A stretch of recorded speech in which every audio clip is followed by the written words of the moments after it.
But I'd like to move forward. So here we have Jesus incarnating 2,000 years ago. We have Buddha coming in. We can go back further. We can have Sanskrit. To me, Sanskrit's a channeled language. We have Moses, who channeled directly, was a channeler of someone he called Jehovah.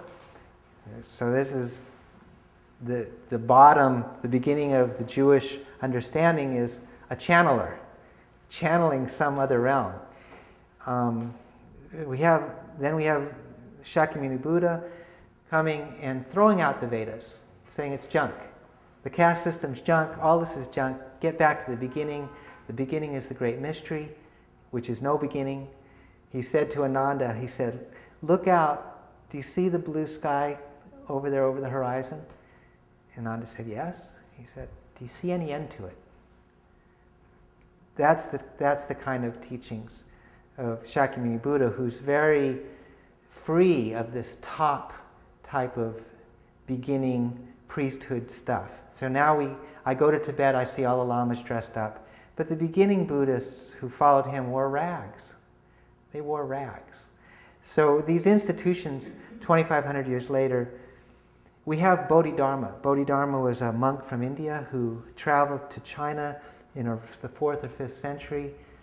He found 9 centuries of layers of translated manuscripts from India in China, with all these monks studying these transcripts and, oh, now I know this, now I know that. And he said, what are you doing? Throw this all away.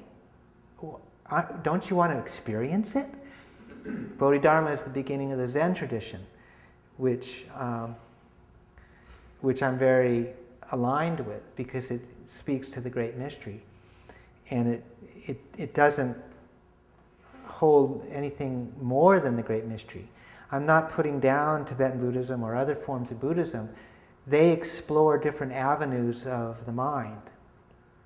But the spirit of Buddha, Shakyamuni Buddha, was purification. It wasn't, how can I say, it wasn't acquiring knowledge. It wasn't acquiring new powers, new abilities. It was purification.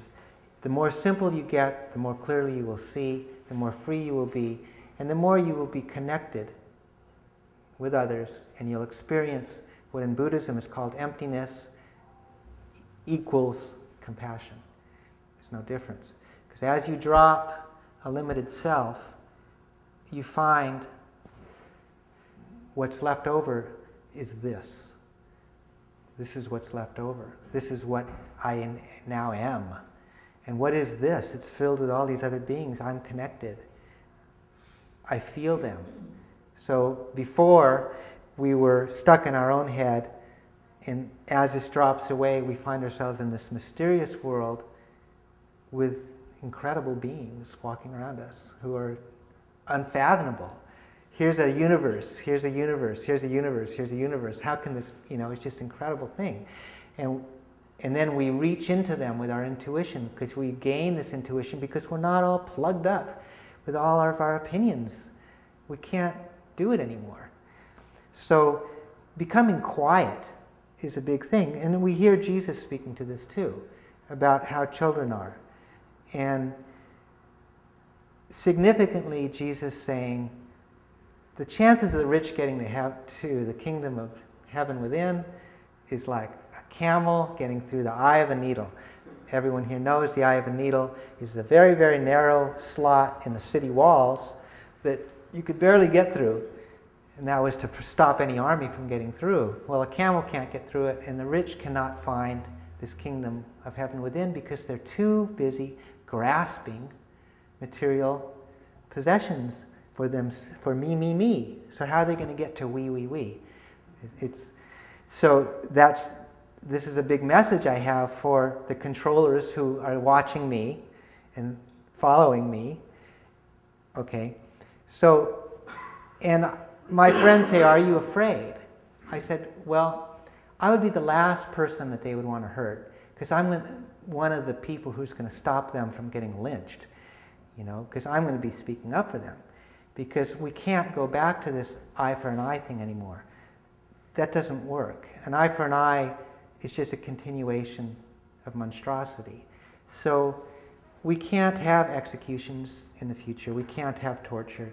We can't take people who are really serial killers and treat them in an inhumane way. This is a big discussion.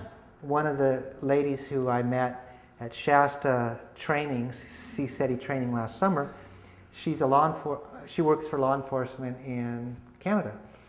And her question for ET was, do you have crime on other planets? You know, so there's no, in a world, in a universe of endless change and endless interaction of beings and frictions and oppositions, there's going to be disagreements and there's going to be problems. So when we talk about a golden age, which I definitely talk about, I feel we're at the brink of the golden age that was prophesized. It doesn't mean it's perfectly smooth. Okay, so the other thing about Jesus is what he accomplished. We had Rome at that time worshiping cruelty, building colosseums where people and animals were tortured. And the crowds went there for entertainment, to see horrors. I mean, it was really, if you want to think about something that couldn't be worse, it was horrible. I mean, within a century or two of him arriving and incarnating where he did, Rome was converted to Christianity. I mean, and the Colosseums were all closed down. They only survive now in Spain, Mexico, and now our Colosseums are sports arenas where people are still beating their heads against each other. But it's incredible what he did. He also came to the Jewish people and said, forget this chosen people thing, okay? Forget it. Don't be tribal anymore. Love is for everyone. He said to his disciples, take this to all nations. In other words, this is not a tribal thing anymore. We're going beyond that. Now, if anyone who's Jewish ever hears this, or any of you, my mother's Jewish, I can talk about this clearly, that there's something beyond the idea that any people are a chosen people, that anyone represents the true so-and-so. It's just not how it is. And I was raised an atheist, so it was a surprise to me when this would have been summer in New Zealand, so it would have been last winter here. So I'd say this was maybe 6 or 7 months ago. I was talking with a Jehovah's Witness, this lovely man in New Zealand who had spent 20 years practicing transcendental meditation, which is also Stephen Greer's, in this lifetime, his training.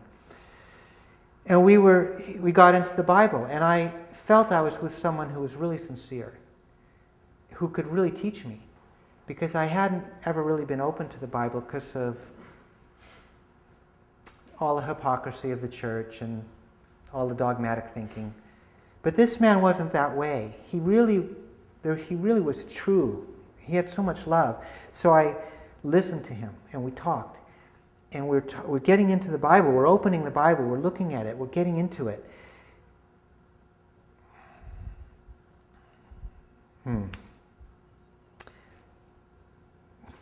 Okay, we'll take a break right there.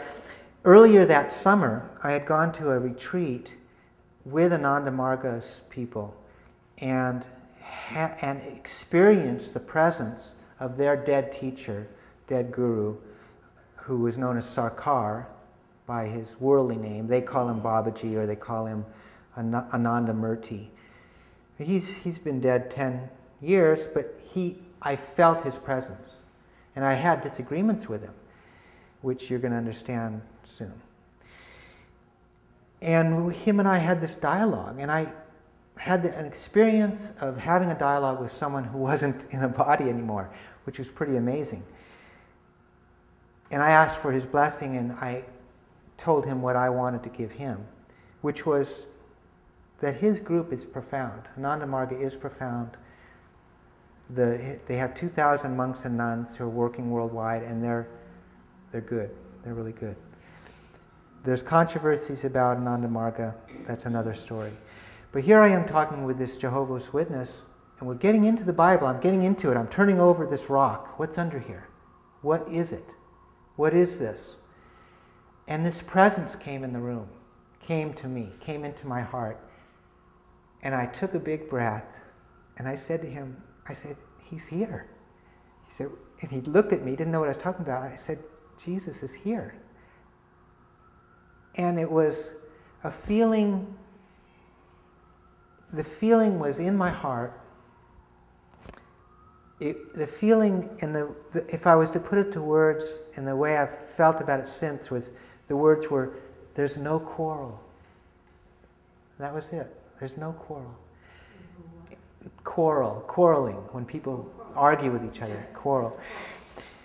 So I had this experience of these living beings who are no longer in the body. And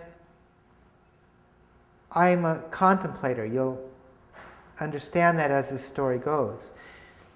So we have this history as a race of interaction with other beings, both other civilizations and people who are not in the body is the best way to say it.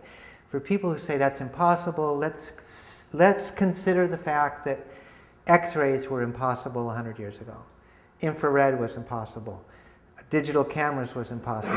Flying was impossible. I mean, it's possible. It's possible that a dog can smell things we can't smell.